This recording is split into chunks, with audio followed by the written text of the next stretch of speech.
ចំហៀបសួរពុកម៉ែបងប្អូនទាំងអស់គ្នាថ្ងៃនេះគឺបងអូនមកបង្ហាញ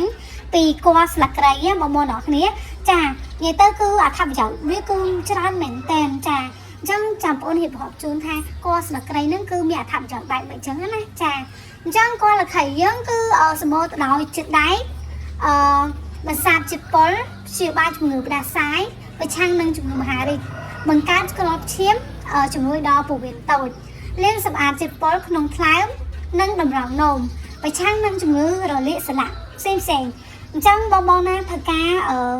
គល់ស្លឹកគ្រៃបងអាចកំងខាងបងអូនបានណាបងទាំងអស់គ្នានិយាយទៅគល់ស្លឹកគ្រៃនេះគឺជួយបានច្រើនមែនតើបងចា